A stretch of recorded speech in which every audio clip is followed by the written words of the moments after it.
Good evening, Philippines. Hello, guys. This is Mike Padua, and we're back to another edition of our weather analysis for this Monday through Wednesday, October 23 to 25, 2023. And this is our English version, brought to you by Typhoon2000 in partnership with Naga College Foundation, Aboitiz Power, Bank of the Philippine Islands, Avenue Plaza Hotel, the local government of Naga City, headed by our Honorable Mayor Nelson Ligacion, and our Honorable Congressman Gabi Bordado of the 3rd District of Camarines Sur. So let's begin with our update. Here's the latest GovSat that we created this afternoon, Monday until tomorrow, Tuesday, October 24. For the past 3 days, we have a stationary diffused shear line, and this is due to an early arrival of a frontal system. And the Northeast Monsoon is also arriving early, okay? Last Friday, Pag-asa has just announced the onset of this seasonal wind system for this winter months, okay? So we have already experiencing some cooler nights, particularly across Northern Luzon and the Batanes-Babuyan Islands, Taiwan.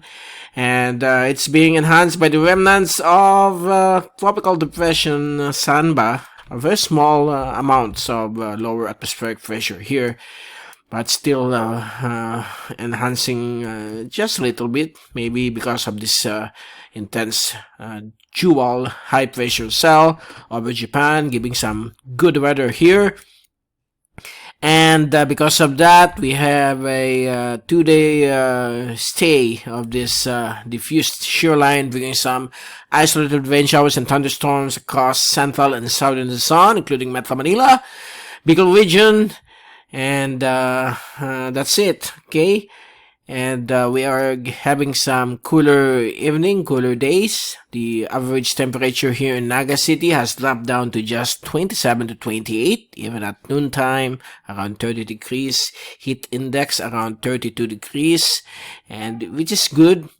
We are now away from the extreme heat that we are experiencing, but expect also some sunny and warmer days, as the shear line expected to weaken within the next 24 to 48 hours. It will be replaced by the shifting from the Northeast Monsoon to easterlies, okay? Warm easterlies, but expect isolated thunderstorms to still occur, although we are experiencing below average rainfall as of this time here in Naga City. Last year, month of October, 500 plus millimeters, but this year, although it's still October 23, not yet the end of October, we have only observed rainfall of about 45.5 millimeters. That's really quite low, and that's already the effect of the El Nino, which is at moderate levels and is expected to reach high or strong levels between November until January of 2024. So expect decrease of rainfall activity in our country, but still we are going to experience some dry spell and drought conditions over the southern Philippine area. We have a surface trough here generating a few thunderstorms over Mindanao, southern Visayas, Sulu Archipelago, and Palawan. And it's all clear. No tropical low pressure systems developing outside of PAR. We have here a developing monsoon trough that we are going to keep an eye within the next 5 to 10 days for a possible development of a low pressure system that could move into the Philippine Islands, and we are observing it closely. But the global models are not yet agreeing, okay, not yet blended, particularly the European model. It doesn't show a strong LPA, just a weak one. But the American model shows a tropical depression or tropical storm passing very close to the north of Bicol region sometime November 1, okay? But that's still highly uncertain, not sure. And but we are still going to observe the situation in the coming week, okay? So watch out for lightning strikes and possibility of localized flooding, okay, in areas affected by the diffused shear line or the diffused tail end of a frontal system. That's the old name, old word that's being used by Pagasa way back in the 80s, 90s, and 2000. But during the past few years, it has been replaced by a more meteorological term known as a shear line. Okay, so that's it. That's the latest graph sat. And speaking of flooding, risk of flooding here over Luzon is low to medium, not alarming. Okay, because these thunderstorms are not precipitable enough to bring heavy rainfall. And if we take a look at the fast animation, there you go, the diffused shear line starting to weaken, and then it's all quiet across the Western Pacific. And also, if we take a look at the zoom in solar animation from windy.com, this is the loop during the past 6 hours from 2 p.m. up to the present. And there you go, only overcast skies all across the country with isolated thunderstorms over Mindanao, Visayas, and the eastern sections of Central and Northern Luzon, including Bicol, because of the shear line and the surface trough. And let's take a look now at the easterlywave.com European model ensemble. And it looks like there will be a possibility of a low-pressure system moving into the Philippine Sea east of Bicol region within the next 7 to 10 days. But the ensemble is not yet too many. Once it increases to a much darker ensemble, it could mean that it may develop into a tropical depression. But so far, it's not yet ripe enough, okay? Now let's take a look at the wind forecast from the European model, valid for the next 3 days until Thursday. Tomorrow afternoon, Tuesday, we have now the Northeast Monsoon weakening, and in some areas of eastern Luzon, the winds will shift from the east. Shear line starting to weaken.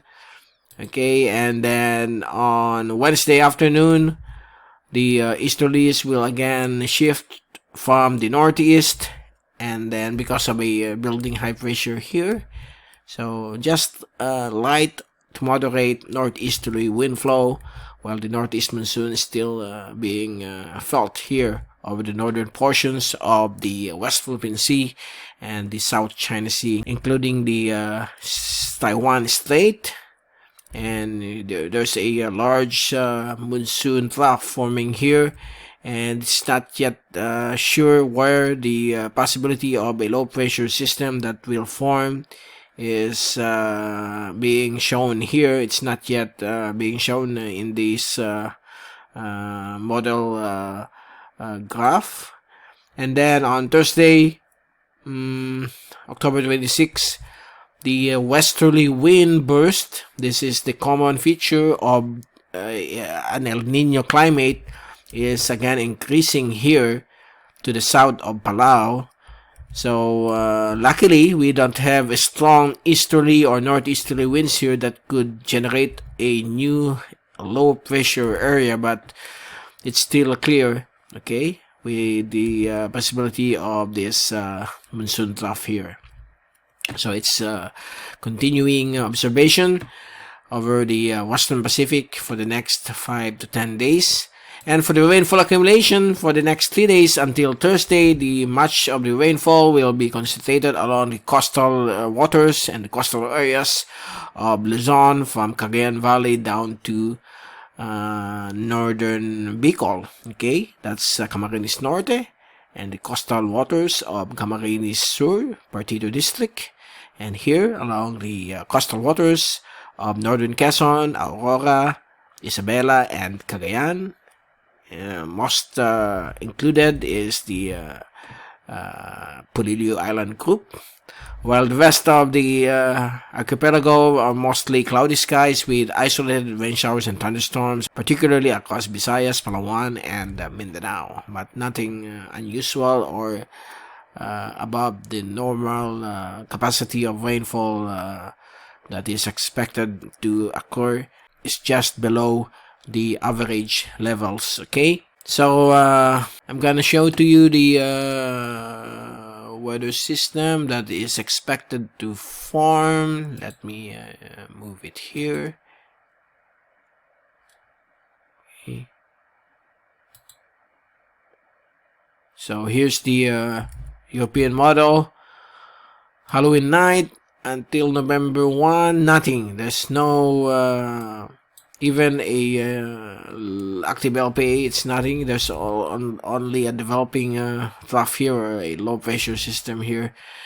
That's good news to us. But the American model, beginning October 30, 31 until November 1, there's a fast moving low pressure system that could develop into a tropical depression. So this is nothing to worry. Okay, it's 10 days from now, and the uncertainty is very high with very low probability, so don't worry. Okay, so we will keep you updated on that one, and see you again within the middle of the week. This is Mike Padua saying good day to all. Have a great week ahead, and thank you so much for watching our channel.